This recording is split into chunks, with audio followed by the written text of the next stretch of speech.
Hoje é o dia 10 de dezembro, Dia Internacional dos Direitos Humanos. Quando foi marcada essa data, eu confesso que não sabia, não lembrei. Então foi uma surpresa agradável saber que o lançamento e esse debate coincide com o Dia Internacional dos Direitos Humanos. Eu tenho uma explicação que as pessoas me perguntam: vai lançar o livro outra vez? Esse livro é a segunda edição. O que mudou foi um novo prefácio escrito por Eduardo e nova apresentação escrito por André Castro, que aqui está, defensor público e defensor público geral. Hoje, defensor público geral, Rodrigo. Bem, a editora, quando decidiu lançar a segunda edição, teve em mente três coisas. O primeiro argumento é a natureza comercial, ou seja, houve, mês passado, um Congresso Nacional de Defensores Públicos, que reuniu no Rio de Janeiro 1.000 pessoas. A empresa achou que era uma boa oportunidade de vender livro. Digamos que esse foi o primeiro argumento.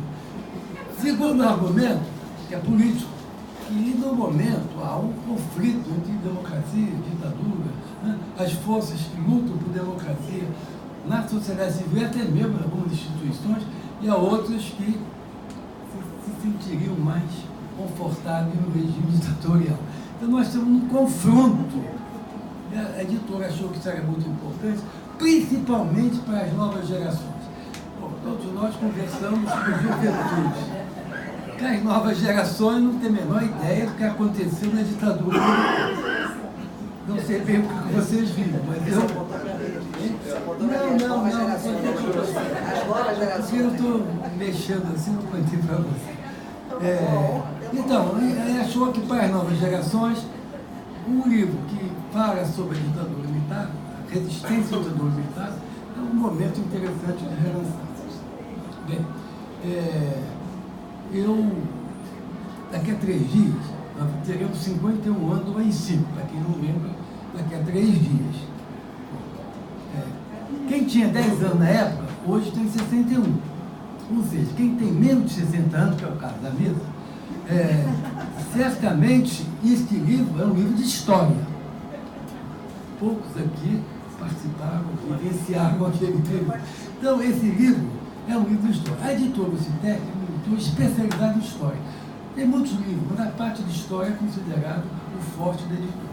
Então, eles acharam que era o momento de relançar esse livro, que realmente, para a maioria da população, é um livro de história, né, falando da ditadura militar. Bom, eu tenho que dar uma explicação muito rápida do que se trata o livro. O livro não faz análise política, não é um livro conceitual, não é um livro abstrato, não é um livro teórico.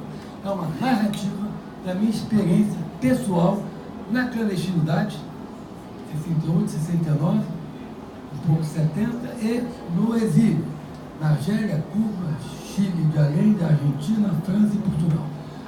É uma narrativa baseada em fatos reais, mas eu tenho que esclarecer que os nomes são todos fictícios. Por quê? Alguns aqui saberão, vão compreender, mas eu vou repetir para os que não sabem. Quando eu lancei esse livro, pouco antes, teve uma outra pessoa, exilada, voltou do exílio, lançou um livro com uma abordagem jornalística, do tipo assim: eu marquei um encontro com ele no restaurante tal, 15 horas, tal hora. Aí nós marcamos um encontro com ela na rua tal, número tal. Aí depois resolvemos fazer não sei o quê. Numa dessas, essa pessoa disse que o fulano, que então tinha 18 anos, propôs matar o pai, pagar o dinheiro do pai e passar por organização. Só que quando o livro foi publicado, o menino de 18 anos tinha 50 anos. E o pai ainda estava vivo. Você já viu que não gostou nada do assunto. Então, por causa disso, eu teria que pedir autorização a todas as pessoas que eu citei. Achei que era muito complicado, ia ter tempo, não tive paciência. Então, eu botei nome fictício para todo mundo. Agora, os fatos são reais, sendo que tem um bolo literário, que é uma espécie de autoficção, autobiografia ficcional, porque a minha experiência bifurquei em 2 personagens. E às vezes 2 fatos diferentes eu concentrei num único personagem. Mas os fatos são reais, com uma única exceção. Já vou logo dizer. A exceção é que tem um personagem chamado Adolfo, inspirado no Carrossel, começa com A, e o Adolfo também não é à toa. Esse personagem eu matei. Não resisti, matei o personagem no livro. Embora ele esteja vivo, ainda está vivo. Mas no livro, acho que ele merecia ele merecia. Então eu matei esse personagem. Então essa é a exceção, os fatos narrados. E é um livro para novas gerações, é um livro de fácil leitura, porque é uma narrativa. Uma narrativa de experiências pessoais pontucados. Então é um livro relativamente fácil de ler. Então essa explicação é necessária para as pessoas se situarem, não esperar encontrar um livro com enfoque analítico, que não é o caso. Agora, antes de encerrar, eu gostaria de dizer que uma provocação para mim, você lembrar uma coisa que eu podia ali, que me relembrei, que é uma frase famosa do Gramsci, que diz que há momentos em que o passado não vale mais, não prepondera mais, e o futuro ainda não chegou. Nesses momentos é que surgem os monstros. O nosso monstro já surgiu. Nós estamos nesse momento de vazio hegemônico, disputa pela hegemonia. O nosso monstro já surgiu, está lá em Brasília. Então, nessa fase de transição, que não estamos mais numa ditadura, mas ainda não estamos mais numa democracia, e ainda não estamos numa ditadura, né? Nós temos elementos democráticos e elementos ditatoriais convivendo no mesmo espaço-tempo. Então, esse momento é um momento extremamente rico para análise, e aí eu passo a palavra para começar com a nossa historiadora, que vai falar, vocês podem falar quanto quiser. A mesa sugeriu 15 minutos, 20 minutos, mais ou menos. Agora, eu não vou controlar, não vou controlar. Então, vocês sintam-se à vontade, está em casa, né? Depois segue a ordem. Você daqui. Pergunta vocês, a gente recolhe vocês.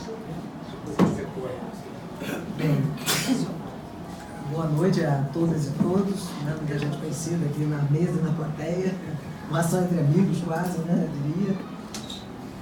E eu acho que é muito difícil, né, fazer esse papel de falar sobre o livro do Ulisses, mas vou me arvorar, vou fazer alguns comentários, até fiz umas pequenas anotações aqui, e começo falando daquilo que você falou, da propriedade desse livro nessa conjuntura, né? Conjuntura dramática. Para nós, cariocas, então, é tridramática, Crivella, Wilson e Bolsonaro. As vésperas do AI-5, essa que é a verdade, quer dizer, que marcou as nossas vidas profundamente, né? Então, é de uma oportunidade muito grande, eu acho, no momento que a gente tem, do ponto de vista da história, o que a gente chama de negacionismo, né? Assim como a Terra é plana, também não teve ditadura no Brasil, né? Tem uma série agora, não sei se vocês já viram, que está agora na TV Escola, realmente é uma loucura. Está sendo recontada para crianças a história do Brasil, e um dos personagens principais é o príncipe, né, Felipe de Orleans e Bragança, tentando restaurar toda a questão da monarquia. Enfim, a história não é para brincadeira.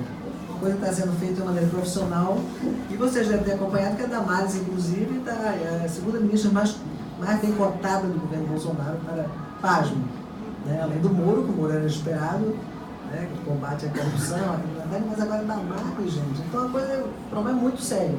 Então eu acho que o livro do Ulisses vem num momento muito bom, né? Bom que ele seja divulgado, que as pessoas leiam, que os jovens entendam que teve a ditadura, uma coisa muito sofrida, né? Então, o primeiro ponto que eu queria ressaltar era isso. O segundo ponto, né, que eu queria falar é um pouco exatamente sobre o livro, que eu acho que o livro recomendo o bonequinho em pé aplaudindo, né, igual o Caderno do Lula, porque o livro é muito instigante. Aliás, o prefácio do Zé Eduardo já diz muita coisa, né? É um livro que você tem que parar para respirar, né? Você tem que sair lá de fundo, porque é uma coisa que você vai ficando meio sem fôlego, né? É impressionante, é muito eletrizante ao mesmo tempo, né? Muito angustiante, muito bem escrito, né? Tem uma narrativa assim, tem horas que parece um romance policial. O Ulisses teve essa façanha, que eu nem sei como é que você conseguiu, né, tratar. Quer dizer, você tem praticamente três pessoas ali, né? É o Ulisses, o narrador, o Bruno, né? Coisa, quer dizer, ele conseguiu, através da boca do Ulisses, contar essa história, né? Essa dramaticidade, né? Então, eu acho que o livro é realmente, acho que a mesa toda concorda, o Zé Eduardo já fala isso de uma maneira brilhante no prefácio, mas ele é realmente impressionante, né? Impressionante, mexeu demais comigo. E aí, sem querer roubar a cena do Liszt, eu, sem saber muito o que falar, vou falar algumas coisas que me tocaram mais profundamente, quase do ponto de vista da psicanálise, eu diria até. Né? Mas antes disso, ainda voltando ao livro, por exemplo, o nome é maravilhoso, né? Porque o livro é a busca de tudo, é a busca do amor, a busca de um mundo melhor, a busca da justiça, a busca da vingança, que aliás o livro todo, né, é tentando, Ulisses, ou Liszt, ou Bruno, tentando matar o Camancel, que é uma parte importante do livro é isso, né? E é de uma amargura também muito grande. Então o título eu acho assim, diz muito. Outra coisa que eu acho super importante no seu livro, Liszt, aliás o Luiz Eduardo já ressaltou, mas para mim ficou muito marcante, essa coisa do heroísmo. Né? Não é um livro, quem estiver buscando nisso aí, aquelas aventuras de 68 para encontrar um herói, né? Grande eloquente, enfim, o herói, o dono da verdade, não vai encontrar nesse livro. Pelo contrário, é um personagem sofrido, angustiado, né? Com várias incertezas, quer dizer, até o sequestro, para quem está fora, né? Quando você participa e decide para ir para o sequestro, nossa, é uma coisa tão corriqueira, né? Não tem nada muito sofisticado. Estou ali tomando sorvete, vamos pensar em sequestrar o cônsul para soltar o amigo nosso que está preso, quer dizer, tem uma singeleza também, né? Mas o mais marcante de tudo, eu acho que é esse lado da angústia desse personagem, né? Que me angustiou muito também. Né? Então, como eu falei, não tem heroísmo, tem dramas, tem solidão, tem medos, tem angústias. Né? Então, quando eu digo que vou tirar um pouco, espero não fazer isso, né? Talvez até um pouco deselegante, eu peço até desculpas, né? Porque é claro que a estrela é Liszt, mas eu não tenho como não contar algumas coisas que me abalaram muito. Né? Como o Liszt já falou no início, eu sou também uma ex-presa política da geração do Liszt. Né? E aí eu me identifiquei muito com você, muito mais jovem, porque você entrou mais tarde na faculdade, eu entrei muito cedo, né? Uma menina genial, né? Prematura, aquelas coisas todas. Então, mas é impressionante, porque a gente tem várias coisas que eu até nem, quer dizer, não sabia nem muito da sua trajetória, né? Mas eu também fiz ciências sociais, né? Entrei no mesmo período que você e abandono no mesmo período que você, em 69. Né? Sou presa um pouquinho depois de você, né? E aí que eu vou contar algumas passagens que me tocam profundamente. Né? Uma é essa relação com medo, coragem e medo. Nossa, isso é fortíssimo no seu livro. Eu até hoje tenho um pouco de dificuldade de lidar com isso. Né? Eu tenho uma imagem para as pessoas, que eu sou uma mulher fortíssima, aliás, o Luiz Eduardo é um pouco meu biógrafo, né? E eu me deparo com uma pessoa também profundamente medrosa. Eu tenho muito medo das coisas. E vou contar um episódio, eu acho que esse episódio é bem emblemático. Eu não sei, o Renato e o Luiz Eduardo que me conhecem desde os anos 70, né? O Renato é meu colega de faculdade, viveu muita coisa juntos. Quando eu saio da prisão, eu volto para a UF. Né? E o Luiz Eduardo, logo que eu saio da prisão, começa a frequentar a casa dele, né? Da tia Germana, que tinha sido presa comigo. E eu, obviamente, como todo ex-preso político, uma das coisas que eu preciso é o dentista imediatamente, meus dentes completamente complicados. E eu vou ao dentista, que me indicaram, e chego no dentista e digo, olha, eu sou uma pessoa profundamente covarde. Então você me avisa tudo, você tem que anestesiar sempre. Eu não aguento, não tenho nenhuma resistência à dor, enfim, fiz um discurso para ele e eu era uma pessoa completamente covarde. Né? E assim foi, e ele começa o tratamento, coisa e tal. E ele também, que era cliente dele, era o seu Valença, que tinha sido meu contemporâneo em Recife, que nós militamos juntos no movimento estudantil, por incrível que pareça, ao seu foi da geração de 68 em Recife, militou, né? Muito próximo a mim, né? Aliás, era da turma do meu irmão, que fazia direito, e ao seu era cliente dele. Quando eu chego na outra sessão do Dr. Mário para fazer o tratamento, ele disse, hoje eu não vou lhe dar anestesia, não. Por quê? Disse, olha, eu sou também, quem é meu cliente aqui, o seu Vanessa, ele disse que você é uma das mulheres mais cabra macho que ele conhece no mundo, que é para fazer tudo a seco. E aí o Liszt começa o livro dele com essa frase, que é genial, dizendo que não existe coragem sem medo. Né? Então, nossa, esse negócio me tocou demais, né? O José Bar também ressalta isso. Porque é um pouco isso, essa dubiedade da minha vida, né? Pô, mas como que eu tenho medo de... Eu vou para uma manifestação, fico morrendo de medo, o dentista morreu de medo e eu enfrentei aqueles caras, eu fiz, enfim. Então isso eu achei muito interessante.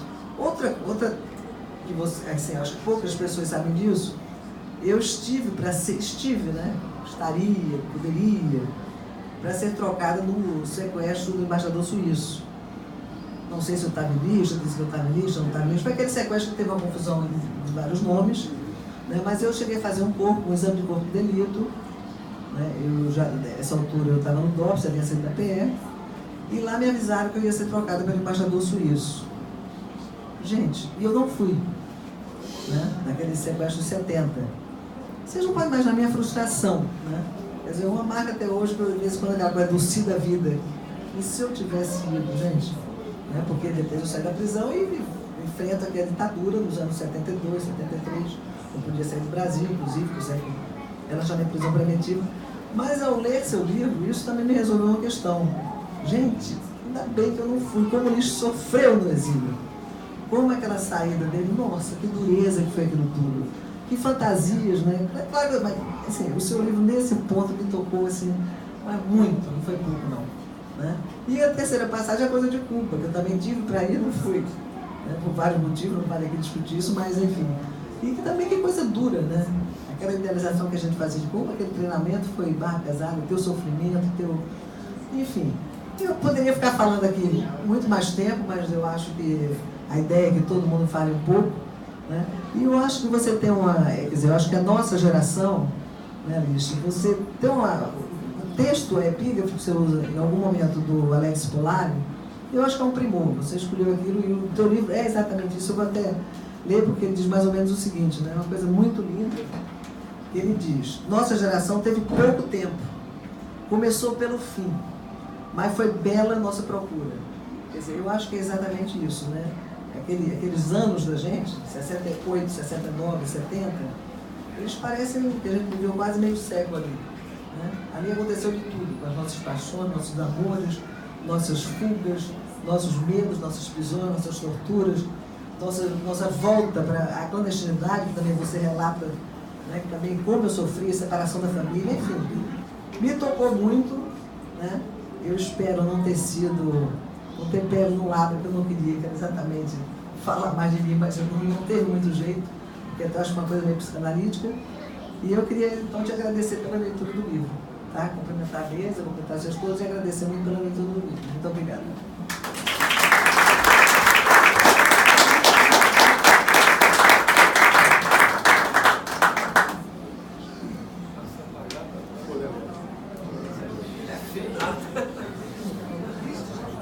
Boa noite. Primeiro, agradecer muito o convite. Sou defensor público há quase 18 anos, atualmente defensor público geral. O Litz é uma referência de uma geração de defensoria pública. O André e Edna são colegas também. O Litz foi aquela figura mítica assim, da defensoria, pela sua história, pela sua trajetória, pela sua militância política. Obviamente, Litz, uma mesa dessa eu tenho muito mais a aprender, porque, obviamente, quem viveu aquela época, eu sei pelos livros de história, entender o tema, então acho que em termos de reflexão sobre aquele tempo eu teria pouco para contribuir, mas eu acho que a gente, enquanto Defensoria Pública, uma instituição tão forte na luta de direitos humanos, na resistência, no retrocesso, acho que a gente tem que contribuir com algumas reflexões do que vem acontecendo hoje, especialmente aqui no estado do Rio de Janeiro. O professor Luiz Eduardo, que é o ídolo da gente, também reflete sobre isso há muitos anos, que nos causa muita preocupação contar um pouco da nossa experiência enquanto defensores públicos enfrentando esse estado de barbárie que já vem há muitos anos aqui no estado do Rio de Janeiro, e que especialmente a gente consegue identificar que após a intervenção militar no ano passado, esse estado de barbárie vem apenas aumentando. A intervenção militar na segurança pública no estado do Rio de Janeiro aconteceu em fevereiro, depois de um carnaval muito politizado, em que a gestão da segurança pública, a operação é entregue ao Exército, E aí a primeira cena que me vem à mente, nos primeiros dias depois da intervenção, são os soldados na saída da favela, tirando foto das pessoas indo trabalhar. E ali começa toda uma luta, todo mundo para compartilhar nossa experiência nesse cenário. O Ulisses diz que está entre democracia e autoritarismo, mas nessa luta contra a da resistência à barbárie, que é uma luta muito, muito difícil. Ali a Defensoria inicia um projeto que é muito interessante, de resistência à intervenção militar federal, que é o Circuito Favela por Direito, porque se a gente fala em violência e tortura, a gente não pode fazer a conexão do que aconteceu na década de 60 e 70 com o que acontece hoje nas favelas do Rio de Janeiro e do Brasil. E ali a gente cria um projeto que é colocar semanalmente defensores públicos e entidades parceiras dentro das comunidades, das favelas, para fazer um monitoramento da atuação da intervenção militar. A gente produziu um relatório que é terrível, com uma gama de violações cometidas pelas Forças Armadas na época da intervenção militar, mas tem cenas que ficam muito marcantes, como tem essa cena do policial, do soldado, fotografando com o seu celular particular, um morador da favela, um trabalhador saindo. Tem uma outra também que foi muito impactante para mim, que são cartazes espalhados numa determinada comunidade de Duque de Caxias, que se avisa ao soldado: por favor, não arrombe a minha casa, pegue a chave do meu vizinho. Ou seja, você pode entrar na minha casa, pode violar o domicílio, mesmo sem ordem judicial, mas por favor, não arrombe a minha porta, não destrua a minha residência, os meus pertences. Então isso foi extremamente marcante durante a intervenção. Foram vários relatos de policiais, de militares do Exército infringindo a lei, violando os direitos dos cidadãos mais vulneráveis. E um outro tema também que é muito caro para a gente hoje refletir é a questão da tortura. O Litz conta isso no livro. Quem viveu aquele tempo sabe certamente no próprio corpo como isso é duro, mas infelizmente esse é um mal, uma prática que não se acaba. Esse ano tem dois fatos muito importantes assim, relacionados à Defensoria. Como sabe, há cerca de 3 anos e meio existe a audiência de custódia aqui no Rio de Janeiro, que muitas vezes é levantado com uma bandeira da impunidade. E a Defensoria aqui no Rio é responsável por 94, 95% de todas as audiências de custódia.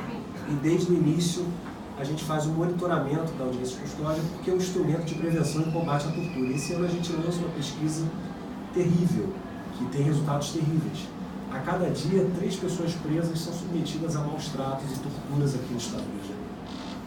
E a gente está enfrentando um caso, a liderança aqui do André, talvez seja um dos casos na história recente mais duros, que é o caso da Sala Vermelha. Pela primeira vez aqui no Brasil, foi realizada uma perícia pelo Protocolo de Istambul, que define ali regras para apuração de tortura. E esse caso ocorreu durante a intervenção militar, quando quantos jovens? 7 jovens foram presos pelo Exército e levados para um quartel, que durante horas foram barbaramente torturados. E aí no bojo vem toda a normativa criada para proteger as forças militares no exercício da segurança pública, a ampliação da competência da justiça militar. Esse é um tema que merece total atenção nesse período de transição que o Litz aqui pontuou. Exatamente, durante o governo Temer. Veja que o que a gente está vendo agora tem passado, tem uma origem, 2018, em que se amplia a competência da justiça militar como uma forma de proteger, fruto, entre aspas, da experiência do Exército no Haiti, as forças de segurança. Então os militares do Exército assumem essa função de segurança pública com a condição de que lhe seja dada uma proteção legal com a ampliação da competência da justiça militar. E esses 7 jovens foram barbaramente torturados.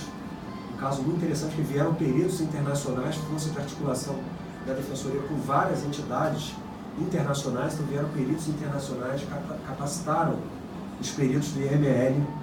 E há 2 semanas a gente divulgou, saiu uma matéria muito grande no Fantástico sobre isso, pelo protocolo de Istambul, está ali indicado que durante a intervenção 7 jovens foram barbaramente torturados. Só que esse caso está sob responsabilidade do Ministério Público Militar, que arquivou o caso. Então, esse é um sinal de que a tortura existe, a tortura é praticada diariamente. Então, ao invés de nós termos ferramentas de combate à tortura, a gente, desde o governo Temer, vem ampliando ferramentas de proteção e estímulo à tortura. Esse é um tema que está sob questionamento no Supremo Tribunal Federal. Ainda não tem decisão sobre a ampliação da justiça militar, mas o que e várias outras pessoas que lutaram pela democracia viveram na pele, a gente vive hoje também, especialmente na população mais vulnerável, a população que mora nas favelas, os negros, os pobres, enfim, aqueles em que o Estado só chega na via da repressão. Como a gente está aqui, não vou tomar mais tempo, mas eu acho que a reflexão que eu puxo trazer hoje aqui é que o que vocês viveram, lutaram. Infelizmente, a gente viu um momento de retrocesso, de recrudescimento, especialmente no uso da tortura como instrumento de exercício do poder punitivo, instrumento de investigação. Mas não seguimos animados, né? Com muita inspiração em você, desanimados, não seguimos desanimados. Com muita inspiração em você, Litz, que é uma figura que nos guia lá na Defensoria, a gente vem resistindo. E é muito simbólico que hoje, dia 10 de dezembro, a gente lance novamente o seu livro, faça esse debate e que a gente aprenda da década de 60 e que não se repita hoje. Tá? Obrigado, Litz.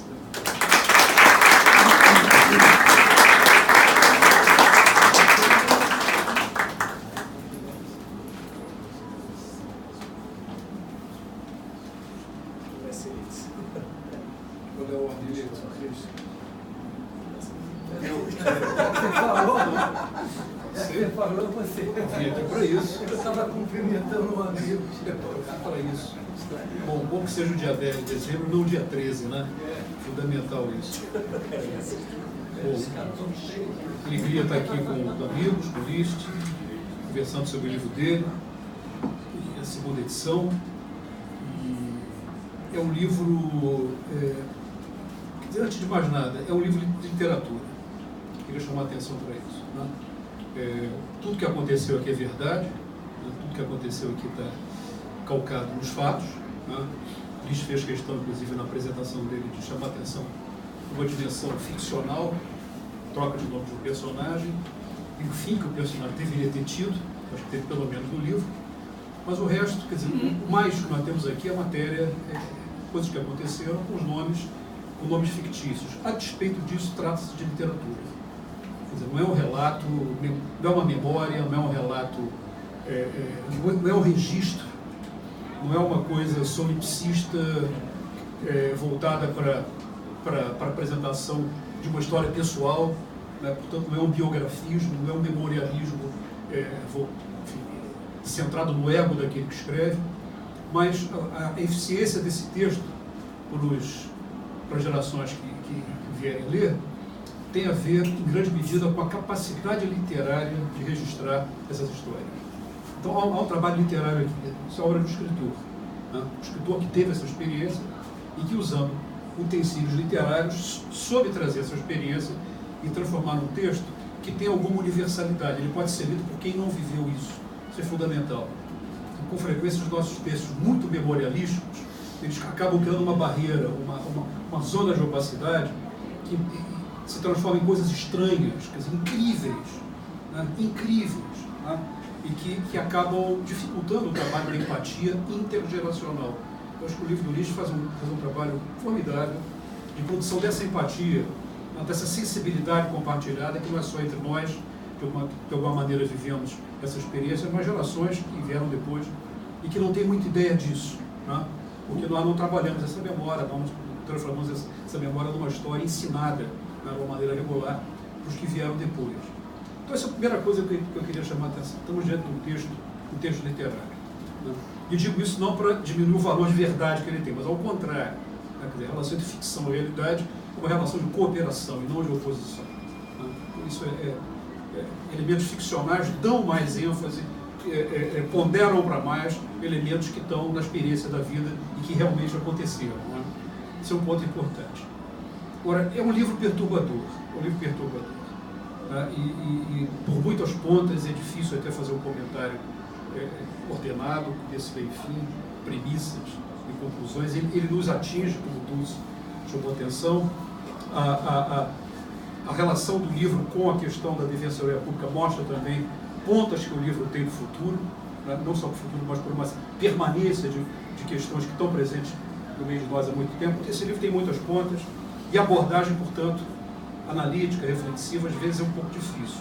Eu queria chamar a atenção para algumas coisas que me tocaram e no final uma coisa mais pessoal, quer dizer, qual é o efeito de ter lido esse livro e ter visto esse mundo. Vai ser muito interessante. Primeiro, quer dizer, nós estamos vivendo uma experiência insólita no país, que é de destruição, não apenas do histórico, pelo esquecimento, pela desmemorização, mas da história como ambiente, tá? No qual nós organizamos as nossas experiências diante do mundo, o apagamento da história, tá? Em função de um elogio de comportamentos políticos imediatos, tá? Quer dizer, motivados por valores absolutamente conjunturais, do tempo presente, cuja elucidação não exige, por parte daquele que abraça esses valores, uma introspecção histórica. Por exemplo, a ideia de que nós não temos no Brasil, não deveríamos ter no Brasil o Ministério da Educação, mas o Ministério do Ensino, porque quem educa é a família. Quer dizer, essa família não tem história. A família, na verdade, é uma simulação de uma experiência existencial, mas ela não tem nenhuma historicidade. Né? E não é só a família, quer dizer, a destruição do mundo da cultura, né? Quer dizer, a criação, portanto, de novas referenciais que abolem o hábito de pensar o país historicamente. Né? Então, não só os fatos históricos são esquecidos, o príncipe dizer essas loucuras todas, que a Dulce, uma hora lembrou, ou uma hora, sei lá, ficou meio dividido, se foi uma hora, se foi uma hora. Não é só a destruição do histórico enquanto coisas que aconteceram que a gente vai para baixo do tapete. É o hábito de pensar a história. Né? Então, e um dos elementos presentes nessa destruição da história, como modelo mental, é a transformação do país num lugar. A experiência brasileira deixa de ser a experiência de um país, de uma nação, e passa a ser a experiência de um lugar. Um lugar bom para fazer um negócio. Para um terreno, plantar uma bananeira, para botar uma bancada para vender limão, uma coisa assim. Né? Portanto, a ideia de um território deshistoricizado. E lendo o teu livro, eu lembrei muito de uma reflexão sobre a ideia de lugar e de paisagem, feita por um artista contemporâneo sul-africano, um homem extraordinário, chamado William Kentridge, que tem uma teoria sobre a paisagem muito interessante. E que essa teoria da paisagem veio a mim, quando li o teu livro, quando os mortos começaram a aparecer. Quando os mortos começam a aparecer. Quando aparece o Curie, quando aparece o Stuart Angel, quando aparece a Lamarck. Quando os mortos vêm, quer dizer, nós temos, na verdade, a ideia de que nós temos uma paisagem que ela só faz sentido porque ali houve empenho, ali houve inscrição, ali houve sofrimento, ali houve sacrifício. Então essa dimensão sacrificial é importante para a densidade do espaço. E essa densidade existencial do espaço que desaparece, né, na perspectiva que se abre hoje num país que se reduz a um lugar para se fazer negócio. Oportunidade para se fazer negócio. Quer dizer, o que eu exijo nessa visão de mundo, a ideia de tornar um país um lugar bom para se fazer negócio, é uma concepção do espaço absolutamente esvaziada, uma concepção totalmente árida do que é a experiência histórica do nosso espaço. E o que o teu livro traz é mostrar o seguinte: olha, o que tem aí de investimento existencial, né, de risco, né? Não vou falar em heroísmo na chave mais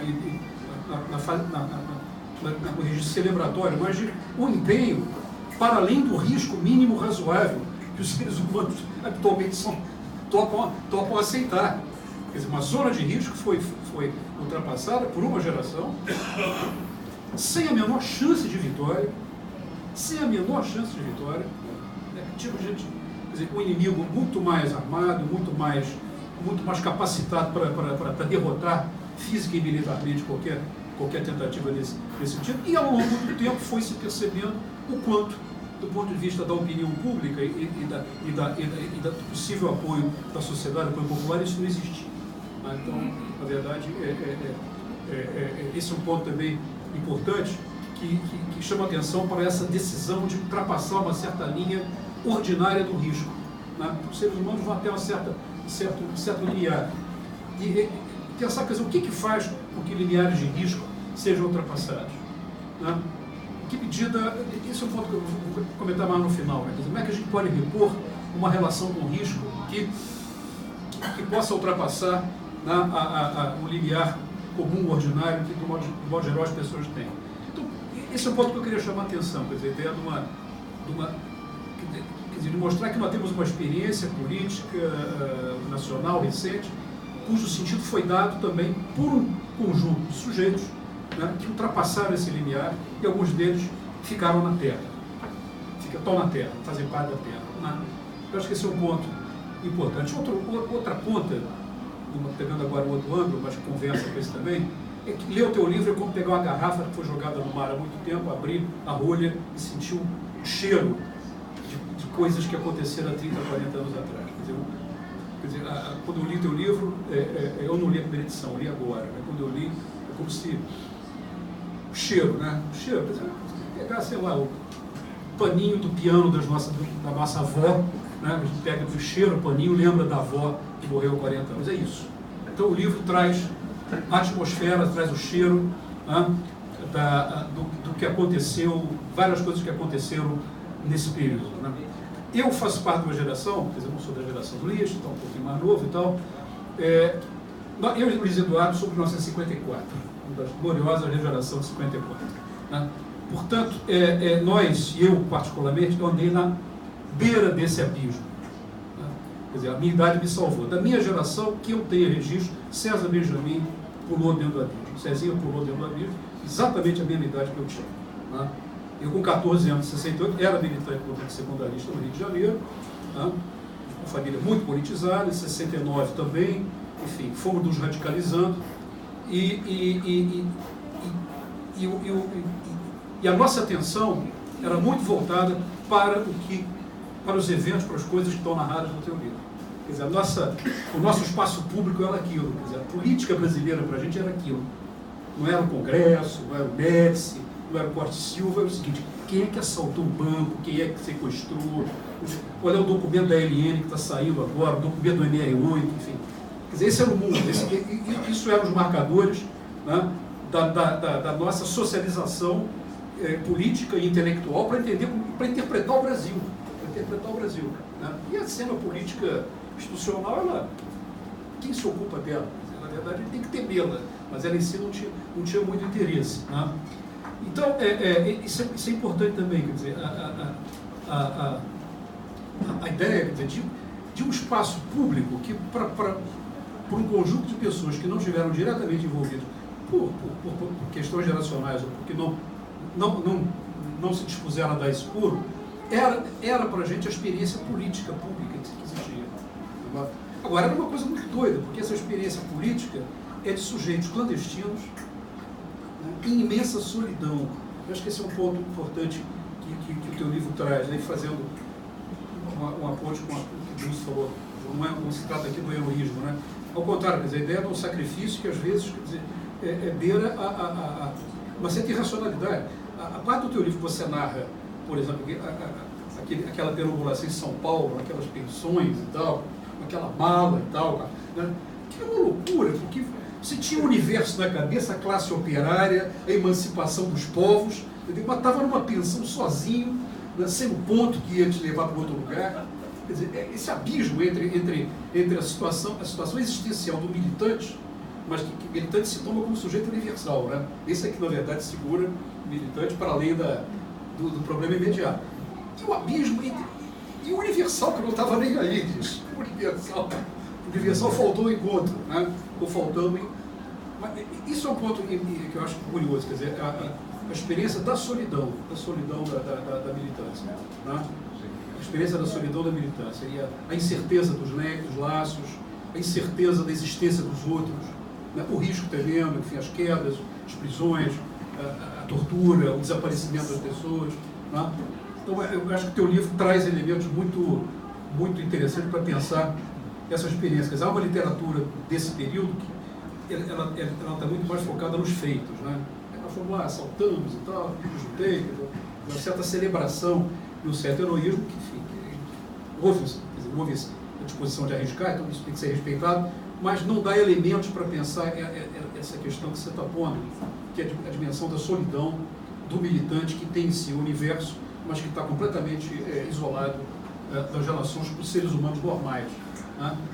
E isso é terrível, porque seria legal que os seres humanos normais também estivessem envolvidos numa coisa maior. Então, a questão que eu tenho, né, a última questão que eu queria trazer e chamar a atenção aqui, é exatamente essa relação entre resistência e solidão. Né? Quer dizer, a resistência vinha junto com solidão, né? A disposição da resistência, mas ao mesmo tempo a experiência existencial da solidão. Né? E como é que a gente pode pensar, na verdade, a reposição do tema da resistência, né? Tendo essa história, tendo essa memória, essa experiência, né? Como é que se põe o tema da resistência? Como é que ele pode aparecer? Porque nisso que você chamou de transição da democracia para a ditadura, né? Cujos sinais são eloquentes, a justiça militar, justiça específica para o comportamento dos militares, quer dizer, o excludente de licitude que não passou, mas era para ter passado, né?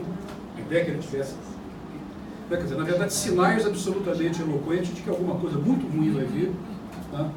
E eu acho que o teu livro, independentemente da circunstância histórica, que é irrepetível, tem a ver com os anos 60, 70, traz o tema. Você falou que não tem abstração no teu livro. Tem abstração, sim. A questão abstrata que você traz é o tema da resistência. Tá? O tema da resistência ele é crucial para se pensar, inclusive, desafios tais como os que estão sendo postos para a gente hoje. Né?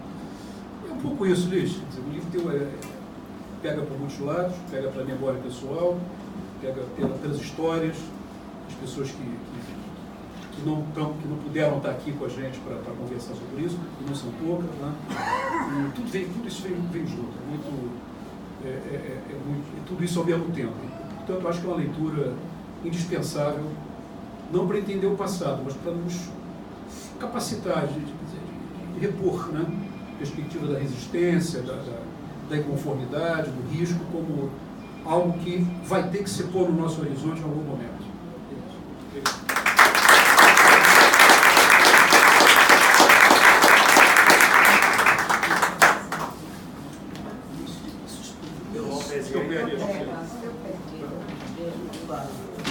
Pronto. Boa noite a todas e todos. Em primeiro lugar, eu devo agradecer ao LIST o privilégio não só de estar aqui participando do debate, mas de ter escrito o prefácio, a apresentação, não sei como nós chamamos. A apresentação foi do André, o prefácio. Então foi, de fato, um privilégio, não estou exagerando. É um livro dessa importância. E é uma alegria estar na mesa com você, Lício, Dulce, Renato, Rodrigo, pessoas que eu admiro tanto, tem um significado muito grande. Rodrigo representando não só ele próprio, sua trajetória, como de André e demais companheiros e companheiras da Defensoria, mas representando a resistência institucional que ainda existe. Né? Quando nós pensamos nas desgraças do Rio de Janeiro, nessas barbaridades todas, nós sempre nos lembramos da Defensoria como uma oposição, né, a essa tempestade toda que não cessa de ganhar força, de nos devorar. A Defensoria tem representado para nós muito mais do que apenas o que tem feito, né? Dulce deu o tom, e eu acho que muita acessibilidade, muito adequadamente. Ela disse várias vezes que não queria falar de si, queria falar do objeto do livro, mas que traria sempre algumas reflexões sobre o impacto do livro sobre ela própria. E acho que, de alguma maneira, todos nós fizemos isso, eu também vou fazer isso de alguma forma. porque quando o livro é muito potente, muito intenso, ele é maior do que a nossa capacidade de gestão, classificação, categorização e análise, circunscrição dos seus efeitos, seus impactos, seus significados. Vai ser metabolizado pela cultura brasileira, pela cultura política brasileira, ao lado de algumas outras contribuições assim, especialmente notáveis ao longo de muito tempo, sempre com significados renovados. E o que nós podemos fazer hoje é medi-lo a partir da nossa sensibilidade e do que ele exerce sobre nós. Ele provocou em mim um grande desaprendizado. Eu me lembrava dos textos do Derrida sobre a desleitura. Pensava em outros termos que eu estava desaprendendo tudo que eu sabia, tudo que era mais relevante na minha formação e que está associado às questões éticas, não só às questões reflexivas, teóricas, mas éticas. Porque foi com muito custo que na nossa geração, minha de Renato, nós enfrentamos aquele momento já com o pé na clandestinidade, mas diante das dúvidas todas que se abriam para nós, o que fazer? A pergunta de Lênin, e para a qual nós encontramos as respostas mais diversas. Eu chegando na Universidade de 72, nós chegamos em 72, Renato na UF, eu na PUC, eu era muito ignorante em relação às teorias que fundamentavam as posições em disputa, e circulando no diretório, a nossa intenção não era nos tornarmos acadêmicos, isso era um insulto. Ser acadêmico era um insulto, fazer carreira universitária, mesmo que não fosse universitário, fazer carreira era uma intenção pequeno-burguesa abjeta por todas as razões. Nós estávamos ali para fazer a revolução e aprender alguns instrumentos, conceitos que nos ajudassem de alguma maneira. E eu concordava com o que ouvia em todas as salas do diretório, mas percebia que os locutores, os que enunciavam as propostas, que me pareciam todas corretas, brigavam intensamente entre si, ou seja, as propostas eram contraditórias entre si e todas me convenciam. Então havia alguma coisa errada comigo. E eu então tive de adiar o meu engajamento mais direto, então eu permanecia participando do movimento estudantil, dando colaborações, digamos, para parciais e apendiculares, mas não organizado, como nós dizíamos na época, até que eu tivesse alguma noção, e afinal de contas, quais os motivos daquelas brigas todas, daquelas divisões, que não cessavam, inclusive, de prosperar. Então, depois de uns 2 anos, 1 ano e meio de mergulho nos estudos, por mergulho no estudo, vocês evidentemente estão entendendo, mergulho no estudo do marxismo, das teorias revolucionárias, é isso que nos interessava. Eu me vi diante de um choque muito grande, por mais que eu não admitisse isso, eu tinha uma formação cristã, religiosa muito forte, não só eu, né, eu acho que aí as formações nossas eram muito marcadas pela herança religiosa, e admitir o uso da violência, mesmo contra a violência, era muito desafiador.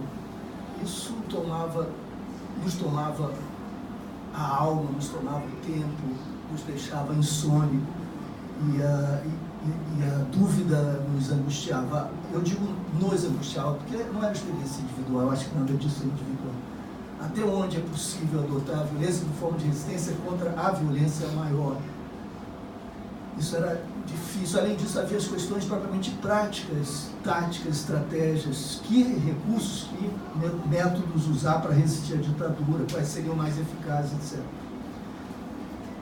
Eu achei que tivesse aprendido que valia a pena adiar expectativas, prorrogar as buscas, engolir todos os sapos do mundo do ódio, da raiva, da indisposição, da intolerância, e de alguma maneira apostar no progresso, nesse processo tão difícil de construção de uma hegemonia política e moral, com as articulações que vão se dando com crises sucessivas, idas e vindas, com as contradições todas, mas que nós avançávamos. E os governos Lula, com tudo de insuficiente, né, com tudo de parcial, de provisório, parecia corroborar a correção dessa rota. A rota da unidade, a rota da anistia geral e restrita e ampla, da Constituinte, da construção do Estado Democrático de Direito, como base para um salto socialista em bases de massa, de forma democrática. E eu, persuadido de que esse era o caminho real e que as pedras do caminho faziam parte, mas nós estávamos finalmente numa direção adequada. A vida e o livro de Nietzsche incendiaram todas essas comprovações, aparentes comprovações, e eu desaprendi tudo. E lendo de novo o livro do Nietzsche, relendo agora, eu me sinto absolutamente imerso naquela atmosfera, naquele ambiente que falava Renato. E de volta, todos os fantasmas e todas as possibilidades estão abertas para mim. Eu de novo não sei. Quais serão os caminhos possíveis e se será viável, sem uma guerra civil, para dizer claramente, enfrentar o fascismo. E se nós, ou nossas gerações subsequentes, não terão de novo diante de si os mesmos desafios, as mesmas questões, talvez em condições distintas. Então as convicções, os valores, né, que inclusive davam uma certa honorabilidade à ideia da segurança pública como um momento de triunfo de paz e de convívio, etc. Tudo isso ruim diante do que nós estamos vivendo. Então, um testemunho que eu lhes presto do que eu estou desaprendendo, do desnorteamento que significa o convívio com o Nietzsche, com o mundo que o Nietzsche compartilha conosco.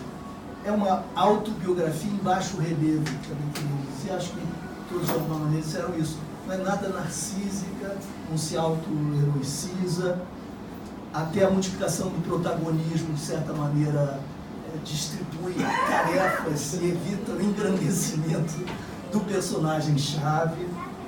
E esse é o estilo do personagem que namorava muito, inclusive, né? Não é nem todo caminho era só de busca, havia alguns encontros, alguns achados. E não só de padecimento.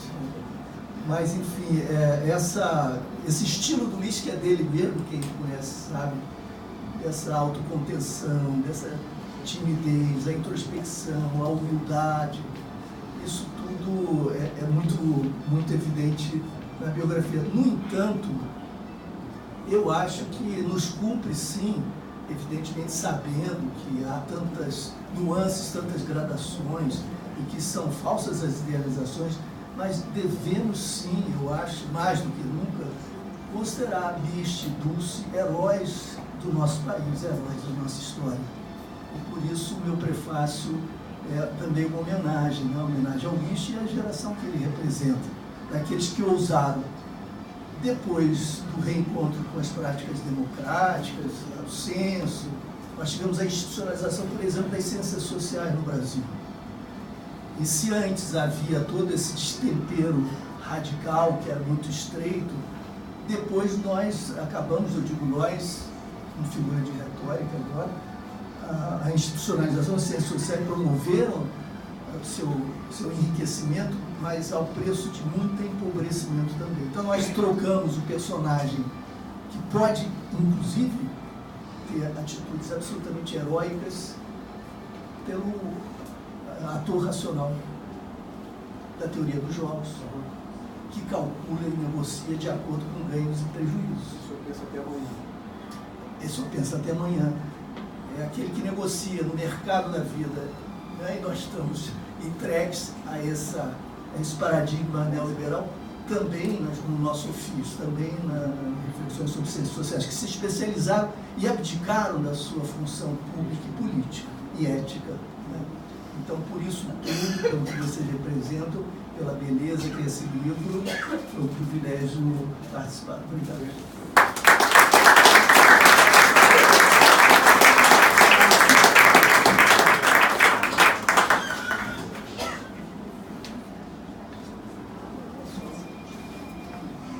Se alguém quiser fazer uso da palavra, fazer algum comentário, é o momento. Ou pague agora ou pague-se para sempre. O André que fez a apresentação. André, apresentação. André, colega defensor público, foi defensor público geral, antes do Rodrigo, escreveu, a meu pedido, a apresentação do livro. Gostaria que ele dissesse algumas palavras. Tem tempo para pensar daí.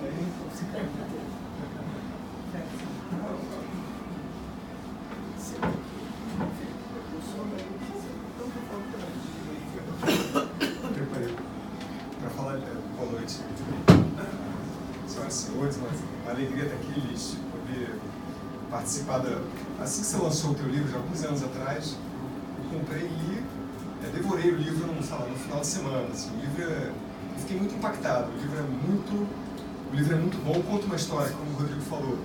A gente não viveu, a gente conheceu por livros, e o teu livro tem nesse tom de romance autobiográfico, de quem conheceu muito profundamente a história, falando do ponto de vista de quem não viveu, mas conhece pela literatura e dá muita importância para isso, desde jovem, fui do movimento estudantil também, desde secundarista. Ele tem uma capacidade muito forte de te envolver nesse universo, poderosamente, pela lente de alguém que passou por ali, né, mas com a narrativa do romance, que é muito envolvente e permite você viver várias experiências que, se você fosse num tom mais jornalístico, você ficaria talvez mais limitado. Então, o livro é muito poderoso, foi uma alegria para mim poder deixar uma contribuiçãozinha nessa obra que desde o início eu tinha gostado tanto. Agora, realmente é o que todos nós sentimos aqui, né, e foi dito com tanta propriedade, né, por todos vocês aqui na mesa. Quando você lançou o livro, na época você estava no Jardim Botânico, né, sabe, o diretor do Jardim Botânico, você participava do governo Lula, e como disse o Luiz Eduardo Soares, a gente, com todos os problemas do Brasil, ia vendo as coisas, né? Eu falei outro dia eu venho de uma geração mais nova, mas que tudo que eu vi foi melhorando. Eu nasci na ditadura militar, aí eu, adolescente ainda não, eu era criança indo para a adolescência, eu vi a redemocratização, o movimento de direta já, e eu ainda pequeno, aquilo era uma coisa que não tinha como, né, não participar. Aí eu, com 16 anos, eu dou meu primeiro voto para presidente, né, exatamente cravado, eu tinha a idade certinha para poder votar em 89, né, para presidente. E aí vem o governo Collor, e aí eu já, na universidade, vou para a rua, a gente tem o impeachment do Collor, que na época a gente celebrou tanto, o impeachment foi muito importante porque ele retoma o movimento estudantil no Brasil, um movimento que estava sofrendo desde a ditadura militar. Ele tem um ascenso muito poderoso, né? E depois vem a eleição do Lula, então a gente achando que esse era o caminho, né?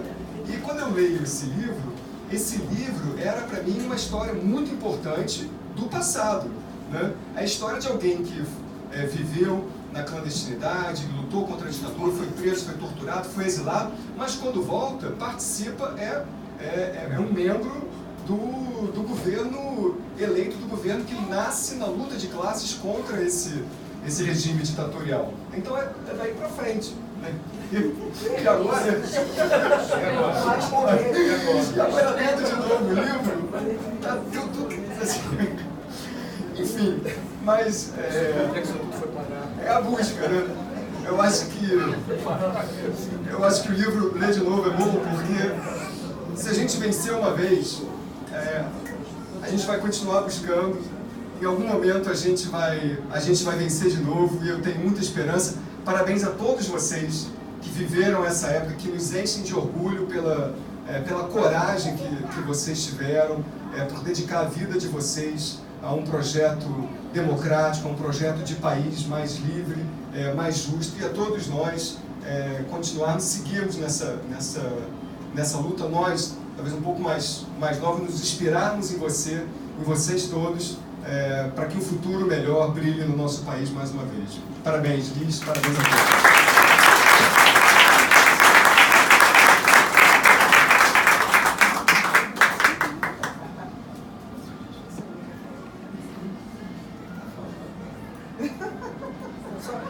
Eu achei interessante quando você falou seu primeiro voto, né, em 89, foi o meu primeiro voto também. O meu também, aliás. Não, mas o meu, da minha geração, é impressionante isso, né? Primeiro voto, né, presidente, nossa, Era um pouquinho chamar, diferente, todos nós, pois é, você vê que foi feito da ditadura militar. Eu queria comentar uma coisa rapidinho, mas o Eduardo falou sobre o Lischner e a Dulce. O anacronismo de juízos do seguinte tipo: essas pessoas não estavam lutando pela democracia, estavam lutando por outro tipo de ditadura. Quer dizer, eu não perco a oportunidade de chamar a atenção para o anacronismo, para a injustiça analítica desse tipo de visão. Né? Trata-se de um ato de resistência contra o regime ilegítimo. É isso, esse é o ponto fundamental. Esse é o significado. Que há um revisionismo intolerável, né, que procura desqualificar esse ato de resistência, cobrando coisas que só ficaram claras para todos nós muito tempo depois, como o Luiz Eduardo fez questão de mostrar. Queria só deixar isso registrado.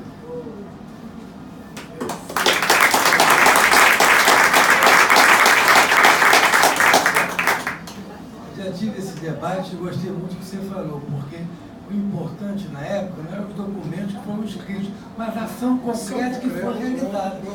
E essa ação teve o sentido de luta contra a ditadura militar. Então teve um espírito democrático. Isso é o que fica para a história. Retomando aqui, quando analisávamos o governo do Campos Salles, o Prudente de Moraes, algo assim, o que é importante? O que ele prometeu na campanha eleitoral ou a ação concreta da política que ele desempenhou enquanto presidente? É isso que fica para a história, e não o discurso que ele fez. Tem até algum interesse, mas o importante foi a ação que foi realizada. Essa ação foi uma ação democrática contra a ditadura militar. Eu acho exatamente isso. Bom, está aberta a palavra, sabe? Se não, podemos usar um show. A vida continua. E essa questão da democracia nem era colocado, essa não era uma questão da época. A democracia não era um valor universal. Então, como é que se pode cobrar? Né? Então, antes de encerrar, eu não vou fazer outra intervenção, mas eu fiquei muito tocado com algumas palavras que foram ditas.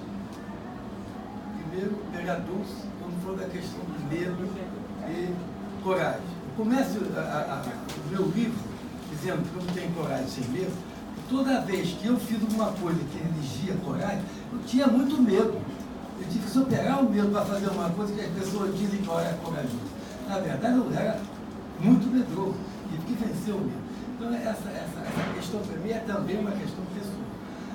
Outra coisa é que uma coisa que eu procurei fazer, não sei se foi bem seguido ou não, e que ele reconheceu, foi que eu evitei essa abordagem puramente factual jornalista e tentei dar uma narrativa com algum valor literário, embora não seja escritor, que ele reconheceu generosamente. Nosso amigo aqui mostrou que como as questões que existiam na época perduram. A denúncia dele, da tortura, e continua sendo feita até o dia de hoje.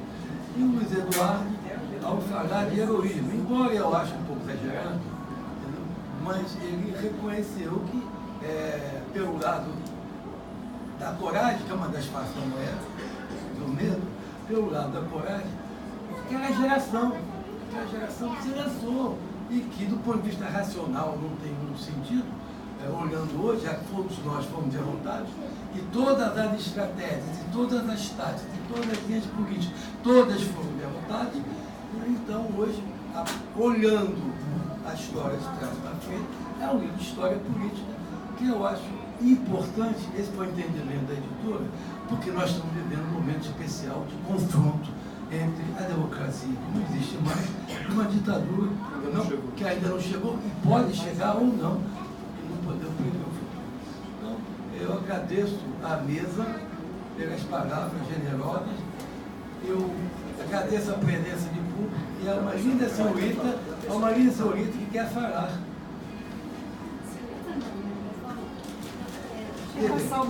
Chamei de linda, é minha filha, eu sou suspeito para dizer.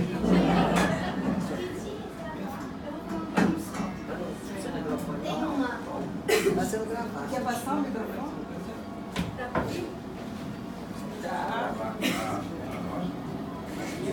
Lixe, bota o pé no fogo.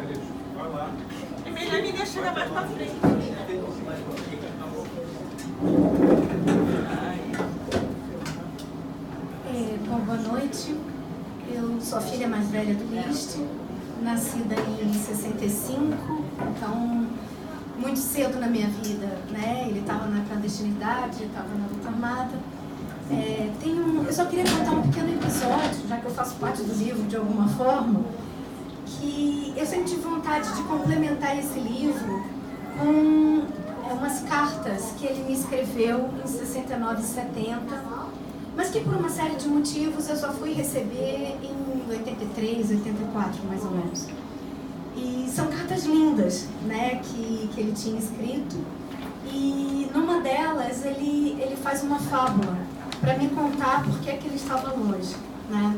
E essa fábula é a história dos bichos da floresta que estavam vivendo uma situação muito opressora, porque o Rei Leão era muito injusto e os bichos não estavam tendo condições de pagar a escola dos seus filhos, de comprar comida para os seus filhos. Então, que os bichos resolveram se juntar, né, para lutar contra o Rei Leão.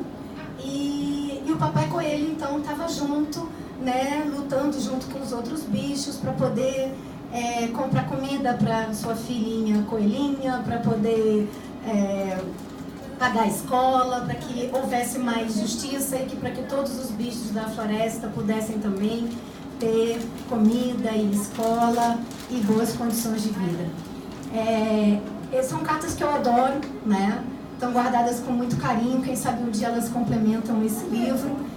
E, infelizmente, continuam valendo, né? Então, quem sabe a gente escreve junto um dia uma literatura infanto-juvenil com as cartas que o Liszt me mandou. Mas é isso.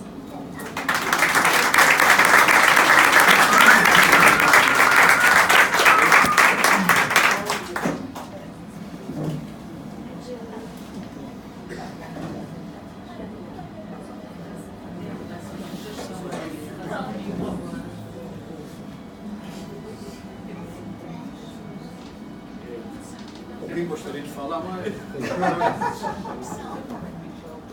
dando local para mim, como se